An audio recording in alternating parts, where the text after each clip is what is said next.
Car shed থেকে স্টেশনে ঢোকার সময় ইস্পাত এক্সপ্রেসের ইঞ্জিন লাইনচ্যুত হয়ে বিপত্তি হাওড়ায়। আজ 23 নম্বর প্ল্যাটফর্মে ঘটে দুর্ঘটনা। টানা বৃষ্টিতে লাইনের নিচের মাটি নরম হয়ে গিয়েছে, তার জেরেই এক্সপ্রেসের চাকা সরে গিয়ে বিপত্তি ঘটেছে। চলছে লাইন মেরামতির কাজ। দুর্ঘটনাগ্রস্ত ইঞ্জিন ও গার্ডের কামরা লাইন থেকে সরানো হয়েছে। বড়সড় দুর্ঘটনার হাত থেকে রক্ষা মিললেও ইঞ্জিন লাইনচ্যুত হয়ে দূরপাল্লার ট্রেন চলাচলে দুর্ভোগ। নিউ কমপ্লেক্সে ট্রেন চলাচল বন্ধ হয়ে গিয়েছে। 19 নম্বর থেকে 23 নম্বর প্ল্যাটফর্মে ট্রেন চলাচল বন্ধ। আটকে পড়ে ধৌলি এক্সপ্রেস।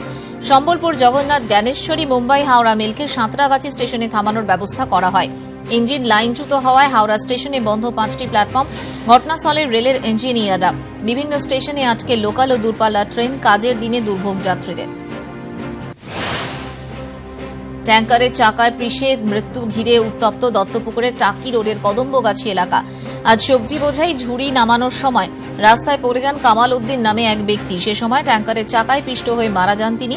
প্রতিবাদে চলে পথ অবরোধ। পলাতক গাড়ির চালক ও খালাসি। শ্রমিক অসন্তোষে বন্ধ হয়ে গেল কাকিনাড়ার নফরচাঁদ জুট মিল। অভিযোগ উৎপাদন মাত্রা বাড়িয়ে দেওয়ার জন্য কাজের চাপ বেড়েছে, অথচ মজুরি বাড়ানো হয়নি, তার জেরেই বন্ধ কারখানা। সিঙ্গুর থানার মির্জাপুরে পাথর বোঝাই ডাম্পার উল্টে বিপত্তি। ডাম্পারটি পুকুরে উল্টে যায়। কয়েকটি ইলেকট্রিক পোস্ট ক্ষতিগ্রস্ত হওয়ায় আশেপাশের কিছু এলাকা বিদ্যুৎহীন হয়ে পড়ে। ঘটনাস্থলে যায় সিঙ্গুর থানার পুলিশ। সম্পত্তি কারণে 80 বছরের বৃদ্ধাকে মারধরের অভিযোগ উঠল মেয়ে ও নাত বউয়ের বিরুদ্ধে। ঘটনাটি ঘটেছে নদিয়ার হাঁসখালী থানার হরিণডাঙ্গায়। বৃদ্ধার নাম এলোকেশী খাঁ। মারধরের পর ভয়ে আত্মীয়ের বাড়িতে আশ্রয় নিয়েছেন তিনি, যদিও মারধরের অভিযোগ অস্বীকার করেছে অভিযুক্তরা। বাড়িতে কেউ নেই, সেই সুযোগে লুটপাট চালালো দুষ্কৃতীরা। ঘটনাটি ঘটেছে মেদিনীপুর কোতোয়ালি থানার আবাসে। অভিযোগ নগদ টাকা ও গয়না লুট হয়েছে। ঘটনার তদন্তে নেমেছে পুলিশ। গড়বেতা গ্রামীণ হাসপাতালে শিশু মৃত্যুর জেরে বিক্ষোভ। পেটে ব্যথা থাকায় গত বুধবার হাসপাতালে ভর্তি করা হয় গোয়ালতোড়ের আমলাশুলের বাসিন্দা 4 বছরের সম্রাট রুই দাসকে। ভোর 3:30 নাগাদ দতার মৃত্যু হয়। এরপরই বিক্ষোভে ফেটে পড়েন সম্রাটের আত্মীয়রা।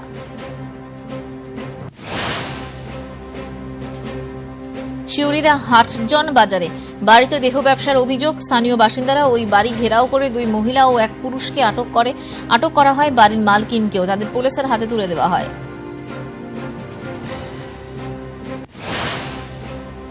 ভাঙড় থানার বোদরার বটতলায় অজ্ঞাত পরিচয় ব্যক্তির দেহ উদ্ধার। আজ সকালে জলাজমিতে দেহ দেখতে পান স্থানীয় বাসিন্দারা। মৃতদেহের গলায় ফাঁসের চিহ্ন রয়েছে। তদন্তে নেমেছে ভাঙড় থানার পুলিশ। বঙ্গোপসাগরে ট্রলার ডুবিতে মৃত 5। গতকাল লথিয়ান দ্বীপের কাছে ট্রলার ডুবি চরে ধাক্কা লেগে ডুবে যায় 2টি ট্রলার। মঙ্গলবারই উদ্ধার 10 মৎস্যজীবী। 5 মৎস্যজীবীর দেহ উদ্ধার হয়েছে। এখনও নিখোঁজ 2 মৎস্যজীবী। দুর্গাপুরে গ্যাস বেলুনে সিলিন্ডার বিস্ফোরণে হাসপাতালে একজনের মৃত্যু হল। তার নাম রেনু সিং। এখনও আশঙ্কাজনক অবস্থায় 2 ছাত্রী। গতকাল অমরাবতী এলাকায় সিআরপিএফ সেন্টারের রাইজিং ডে উপলক্ষে অনুষ্ঠান ছিল। সেখানে হাইড্রোজেন ভর্তি সিলিন্ডারে বিস্ফোরণ হয়। আহত হন বেশ কয়েকজন। বিপুল বিস্ফোরক সহ এক ব্যক্তিকে গ্রেফতার করল তামিলনাড়ু পুলিশ। উদ্ধার হয়েছে প্রায় 5000 ডিটোনেটর। গোপন সূত্রে খবর পেয়ে রামকৃষ্ণপুরম এলাকায় অভিযান চালায় ক্রাইম ব্রাঞ্চ। গ্রেফতার করা হয় ওই ব্যক্তিকে। কোথায় ওই বিস্ফোরক নিয়ে যাওয়া হচ্ছিল তা জানতে জেরা করা হচ্ছে দ্রুতকে। নিউজ 18 বাংলায় আপনাদের স্বাগত। ব্যাংকের তথ্য হাতিয়ে নয়, এটিএম থেকে জালিয়াতি করে টাকা হাতিয়ে নেওয়া হয়েছে গ্রাহকদের। নিউজ 18 বাংলার খবরের শিলমোহর কলকাতা পুলিশের। শহরের 2টি এটিএমকে হাতিয়ার করে এই কাজ করছে জালিয়াতরা। সে কারণে বিভিন্ন ব্যাংকের গ্রাহকরাই এই প্রতারণার শিকার। সেট বা স্পেশাল ইনভেস্টিগেশন টিম তৈরি করে তদন্ত শুরু করেছে কলকাতা পুলিশ। আতঙ্ক ছড়িয়েছে গ্রাহকদের মধ্যে। কলকাতার বিভিন্ন ব্যাংকের বহু অ্যাকাউন্ট থেকে দুদিনে লক্ষ লক্ষ টাকা গায়েব। গ্রাহকদের ফোন করে তথ্য হাতিয়ে নেওয়ার ঘটনাও ঘটেনি। তাতেও কি করে টাকা খোয়া যাচ্ছে? সব মিলিয়ে 76টি অভিযোগ পেয়ে তদন্তে নামে কলকাতা পুলিশের গোয়েন্দা বিভাগ। তদন্তে জানা গিয়েছে স্কিমিং পদ্ধতিতে লক্ষ লক্ষ টাকা এটিএম থেকে হাতিয়ে চম্পট দিচ্ছে প্রতারকরা। কিন্তু কি সেই স্কিমিং পদ্ধতি? প্রথমে এটিএমে কার্ড সোয়াইপের জায়গায় একটি মেশিনের সাহায্য নেওয়া হচ্ছে। সেখান থেকে প্রতারকরা খুব সহজেই কার্ডের সব তথ্য পেয়ে যাচ্ছে। আর 4 নম্বরের পিন নম্বর জানতে কিবোর্ডে আঠা বা গোপন ক্যামেরার সাহায্য নিচ্ছে প্রতারকরা। আমরা একবার দেখানোর চেষ্টা করবো যে কোন পদ্ধতিতে বা কীভাবে এই প্রতারণা করছে, এই জালিয়াতি করছে অপরাধীরা। যে অংশে কার্ড সোয়াইপ করা হয়, এই সোয়াইপের সময়ই তাদের কাছে চলে যাচ্ছে ব্যাংকের এটিএম কার্ড সংক্রান্ত সমস্ত তথ্য। এবং যেটা গোয়েন্দারা জানাচ্ছেন যে এই যে সোয়াইপ করার অংশটি, এখানেই আঠা দিয়ে বা কোনো রকম পদ্ধতিতে একটি মেশিন লাগানো থাকছে যেটি কার্ডের সমস্ত তথ্য কপি করে নিচ্ছে। এবং তারপরে যখন কোনো গ্রাহক তার এটিএমের পিন নম্বর দিচ্ছেন, সেক্ষেত্রে এটিএমের এই পিন নম্বরের নিচে যে কিবোর্ডের নিচের অংশে আঠা লাগানো থাকছে এবং সেখানে রীতিমতো 4 অক্ষরের পিন নম্বরটা একদম স্পষ্ট ছেপে যাচ্ছে। একটি নকল কার্ড তৈরি করছেন, সেই কার্ডের মাধ্যমে সে সমস্ত তথ্য হাতিয়ে নেওয়ার পরে তারা ভিন রাজ্যের বিভিন্ন এটিএম থেকে সেই টাকা তুলে নিচ্ছেন। এটিএম কার্ডকে ক্লোন করে ডেটা ক্যাপচার করে তারপরে এটা বেসিক্যালি টাকা উইথড্রল করা হয়েছে। আর দুইটা এটিএম বুথ আমরা পেয়েছি, একটা গড়িয়াহাটে গোল পার্কের পাশে আর একটা মল্লিক বাজারে। একটা হচ্ছে ক্যানারা ব্যাংক আর একটা পাঞ্জাব ন্যাশনাল ব্যাংক। এই দুইটা ব্যাংকের মেন অভিযোগ আমরা পেয়েছি। প্রত্যেকের ক্ষেত্রে একইভাবে প্রতারণা। 10,000 থেকে 40,000 টাকা তুলে নেওয়া হয়েছে। যদিও ব্যাংক কর্তৃপক্ষ টাকা ফেরানোর প্রতিশ্রুতি দিচ্ছে, কিন্তু তাতে আতঙ্ক কাটছে না। এটিএম কার্ডের সব কিছু পাস হয়েছে, আমার বাড়িতে এটিএম কার্ড থাকছে, তা সত্ত্বেও আমার টাকা উঠে যাচ্ছে। তো এখানে কি সিকিউরিটি আছে বলুন? কাজে এখন আমাদের পরবর্তীকালে ভাবতে হবে যে ব্যাংকে ট্রানজ্যাকশন কীভাবে করব। ইতিমধ্যে গড়িয়াহাট ও মল্লিক বাজারে দুটি এটিএম থেকেই প্রতারণা হয়েছে বলে নিশ্চিত পুলিশ। সেই কারণে ওই দুটি এটিএম সিল করে দেওয়া হয়েছে। আপাতত 76টি অভিযোগের তদন্তে সিট বা স্পেশাল ইনভেস্টিগেশন টিম তৈরি করা হয়েছে। নিউজ 18 বাংলায় প্রথম এই পদ্ধতিতে প্রতারণার খবর প্রকাশ্যে আনে। কলকাতা পুলিশের গোয়েন্দা দপ্তরও সেই তথ্য স্বীকার করল। ক্যামেরায় শ্যামল দাসের সঙ্গে সুজয় পাল, নিউজ 18 বাংলা। শহরের আরো একাধিক এটিএম এ জালিয়াতি, বালিগঞ্জে আরো একটি এটিএম এর হদিশ। এই এটিএম থেকে টাকা তুলেছিলেন গ্রাহক। আমাদের সঙ্গে টেলিফোনে রয়েছেন আমাদের প্রতিনিধি উজ্জ্বল রায়। উজ্জ্বল, আর কোথায় কোথায় থেকে কোন এটিএম থেকে এই ধরনের জালিয়াতির খবর পাওয়া যাচ্ছে?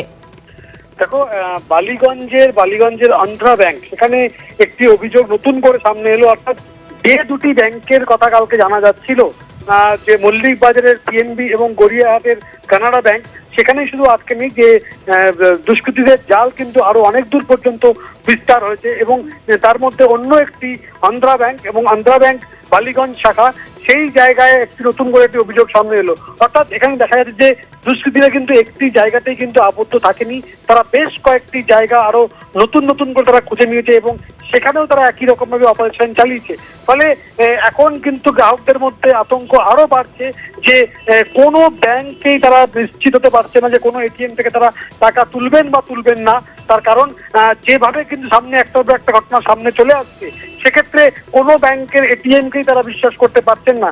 যদিও কোন ব্যাংকে এরকম ধরনের ঘটনা ঘটছে বা প্রবণতা লক্ষ্য করা যাচ্ছে, তার একটি নকশা তৈরি করে আজকে ব্যাংকের আধিকারিক এবং এটিএম তৈরির যে সংস্থা, তাদের আধিকারিকরা কিন্তু আজকে কলকাতা এবং পার্শ্ববর্তী অঞ্চলে তা তদন্ত শুরু করবেন যে ব্যাংকের কোথায় কোথায় কোনো মেশিনারিতে গলত কিনা, সেখানকার ভৌগোলিক অবস্থা কেমন ছিল, অথবা নিরাপত্তা ঠিক কোন জায়গায় দাঁড়িয়েছিল, সেই জায়গায় দাঁড়িয়ে তারা তদন্তটা করবেন। তার কারণ যে জায়গাগুলো তো এই ধরনের ঘটনা ঘটছে, তার সেই জায়গাটা পর্যবেক্ষণ করাটা খুব জরুরি বলেই কিন্তু মনে করা হচ্ছে। কারণ সেই জায়গার ভৌগোলিক অবস্থানকে কাজে লাগিয়ে বা নিরাপত্তার যদি কোনো গাফিলতি থাকে, সেই সুযোগটাকে কাজে লাগিয়ে দুষ্কৃতীরা সেই অপারেশন চালিয়েছে কিনা, সেটা কিন্তু একটা বড় প্রশ্ন।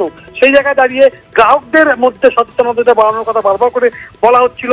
সেই জায়গায় কোনো গাফিলতি রয়েছে কিনা, সেটাও কিন্তু তদন্তের একটা অন্যতম ক্ষেত্র হতে পারে বলে কিন্তু মনে করা হচ্ছে। ধন্যবাদ উজ্জ্বল।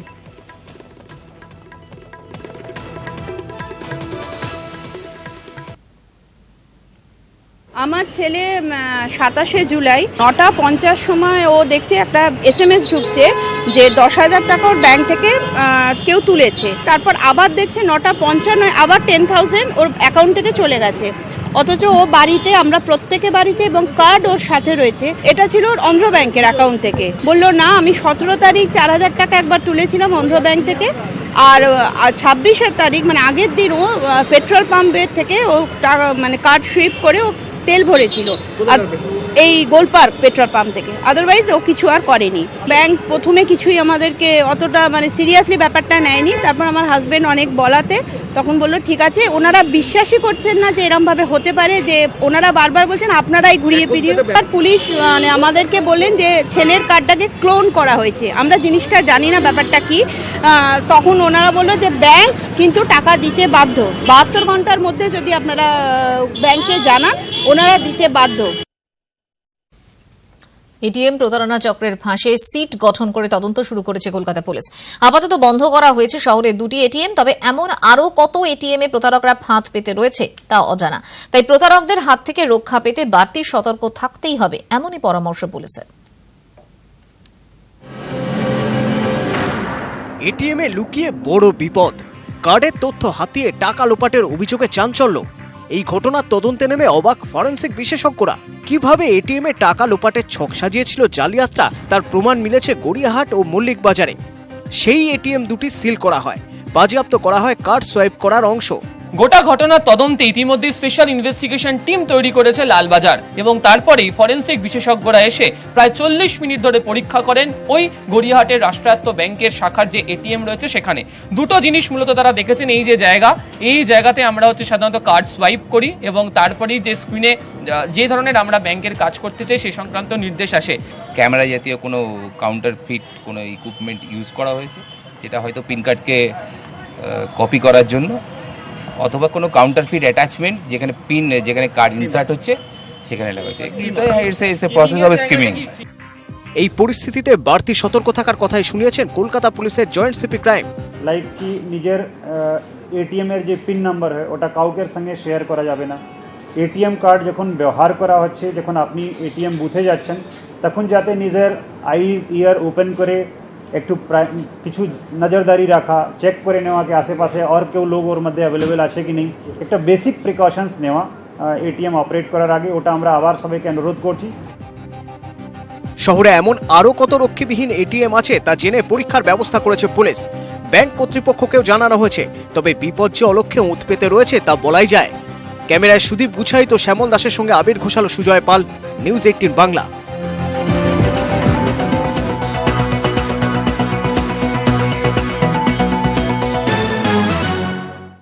সম্পত্তির লোভে 80 বছরের বৃদ্ধাকে মারধরের অভিযোগ বড় মেয়ে ও নাত বউয়ের বিরুদ্ধে। নদিয়ার হাঁসখালী থানা এলাকার হরিণডাঙ্গার ঘটনা। মারধর করে সাদা কাগজে টিপসই করিয়ে নেওয়ার অভিযোগ। ঘটনার জেরে আত্মীয়ের বাড়িতে আশ্রয় নিয়েছেন ওই বৃদ্ধা।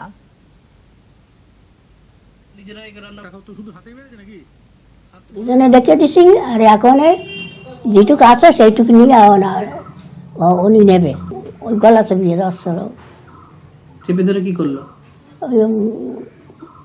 এই টিপ নেছে গলা দিয়েছিল, ওই একজনই ওই টিপ আমার মাইয়া। আর কে ছিল? আর ওর বিটার বউ ধরিছিল। আমার লাগলো গলায়, তো লাগলো আবার হাতেও লাগলো। বাড়িতে থাকি না বাড়ি। এখন তাহলে কোথায় যাচ্ছ? এখন নাতি জামাই বাড়ি রয়েছে। সবই মিথ্যা কথা, মানে উনি মারলে তাহলে উনি কি থাকে বলুন? সব মিথ্যা কথা, মানে এখন সাধারণ এটা বলে আপনি নাকি ওকে মেরেছেন, দেখলে হাতেও তো দাগ রয়েছে। মানে উনি বয়স্ক হয়ে গেছে তো সেজন্য, মানে ওনাকে ধরলেই মানে হাতে মাতেই হয়ে যায়, সেজন্য উনি মানে কি বলবো আর না, সব কিছুই না, সব মিথ্যা কথা। উনি বলছেন যে আপনি ধরে রেখেছিলেন আর আপনার শাশুড়ি গলা টিপে ধরেছিল। এসব মিথ্যা কথা, সবই। সিআরপিএফ এর রাইজিং ডে অনুষ্ঠানে গ্যাস বেলুন ফোলানোর সিলিন্ডার বিস্ফোরণের ঘটনায় আহত এক মহিলার মৃত্যু। মৃতের নাম রেনু সিং, বয়স 45। এখনও আশঙ্কাজনক অবস্থায় হাসপাতালে ভর্তি 2 ছাত্রী। বুধবার বিকেল 4:30 নাগাদ ঘটনাটি ঘটে দুর্গাপুরের সিআরপিএফ গ্রুপ স্টোরে। আরও একবার আপনাদের জানিয়ে রাখি, সিআরপিএফ এর রাইজিং ডে অনুষ্ঠানে গ্যাস বেলুন ফোলানোর সিলিন্ডার বিস্ফোরণের ঘটনায় আহত এক মহিলার মৃত্যু। মৃতের নাম রেনু সিং, বয়স 45। এখনও আশঙ্কাজনক অবস্থায় হাসপাতালে ভর্তি 2 ছাত্রী। টেলিফোনে রয়েছেন আমাদের প্রতিনিধি জয়ন্ত বিশ্বাস। জয়ন্ত, ঘটনাটা ঘটলো কিভাবে এবং এখন যারা আহত হয়ে রয়েছেন তারাই বা কেমন আছেন?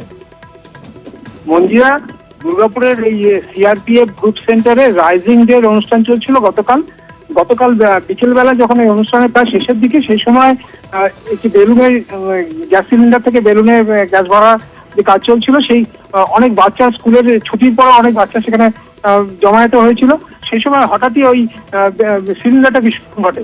প্রশ্ন এখানে কতগুলো প্রশ্ন উঠছে যে হচ্ছে ওই সিলিন্ডার, যে সিলিন্ডারগুলোয় হাইড্রোজেন বা হিলিয়াম এই ধরনের গ্যাস নিয়ে ব্যবহার করা, সেগুলো অবৈধ বলে ঘোষণা করেছে ইতিমধ্যেই। এই প্রোটেক্টেড এরিয়া সিআরপিএফ এর গ্রুপ সেন্টার, যেখানে কোনো বহিরাগতদের প্রবেশ নিষিদ্ধ কড়াকড়ি আছে প্রবেশের ক্ষেত্রে, সেখানে কিভাবে এই ধরনের একটা সিলিন্ডার নিয়ে প্রবেশ করলো সেটা নিয়ে প্রশ্ন উঠছে। ইতিমধ্যেই সিআরপিএফ এর তরফ থেকে তদন্ত শুরু হয়েছে। আসানসোল দুর্গাপুর পুলিশ কমিশনার তদন্ত শুরু করেছে। ইতিমধ্যে একজনের মৃত্যু হয়েছে এবং 2 ছাত্রী, তারা 15 বছরের, এবং 2 ছাত্রী তাদের অবস্থা যথেষ্ট গুরুতর। তারা দুর্গাপুরে একটি বেসরকারি হাসপাতালে চিকিৎসাধীন। তাছাড়াও আরো 10 জনের মতো চিকিৎসাধীন রয়েছে এই বেসরকারি হাসপাতালে। মঞ্জিরা, ধন্যবাদ জয়ন্ত।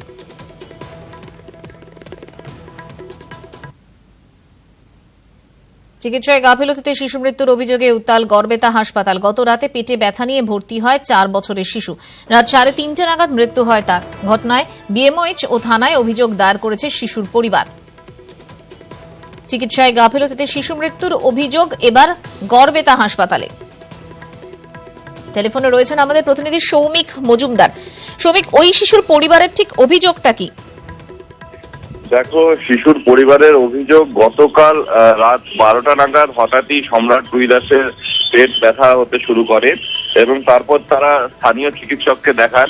স্থানীয় চিকিৎসক সাথে সাথে বলেন যে তাকে গড়বেতা হাসপাতালে নিয়ে যেতে। তখন রাত 3টে নাগাদ তারা তাকে গড়বেতা গ্রামীণ হাসপাতালে নিয়ে যান এবং সেখানে নিয়ে গেলে চিকিৎসক এবং নার্স বাচ্চাটিকে দেখে এবং দেখার পর তাকে একটি কাগজে কয়েকটা ওষুধ লিখে বলে যে তাদের ছেলেকে ঘরে নিয়ে চলে যেতে। তখন তারা তার প্রতিবাদ করে যে কেন আপনারা ভর্তি কেন রাখবেন না। তখন কিছু না বলে চিকিৎসক এবং নার্স চলে যায়। তারপর সম্রাট রুইদাসের বাবা সে এক প্রকার জোর করেই হাসপাতালে তাকে রাখে এবং তার কিছুক্ষণ পর মিনিট 30-40 মধ্যেই শিশুটির মৃত্যু হয়। সম্রাটের বাবা অভিযোগ করেছে যে পুরোপুরি চিকিৎসার গাফিলতিতেই এমন ঘটনাটা ঘটেছে এবং তার ছেলের কোনো চিকিৎসাই হয়নি, তার ছেলেকে অক্সিজেন দেওয়া হয়নি, স্যালাইন দেওয়া হয়নি, এমনটা তাদের অভিযোগ। এবং সেই অভিযোগের প্রেক্ষিতে বিএমওএইচ এর কাছে একটি লিখিত অভিযোগ দায়ের করেছেন তারা এবং অন্যদিকে গড়বেতা থানাতেও একটি লিখিত অভিযোগ দায়ের করেছেন এবং তারপর হাসপাতালে বিক্ষোভ দেখাতে থাকেন তারা। এবং পরিস্থিতি বেসামাল হলে সেখানে পরিস্থিতি নিয়ন্ত্রণে আনতে মোতায়েন করা হয় গড়বেতা থানার পুলিশ। এই মুহূর্তে গড়বেতা থানার পুলিশ রয়েছে হাসপাতালে এবং সমগ্র পরিস্থিতিতে নিয়ন্ত্রণ করছে। মঞ্জিরা, ধন্যবাদ সৌমিক।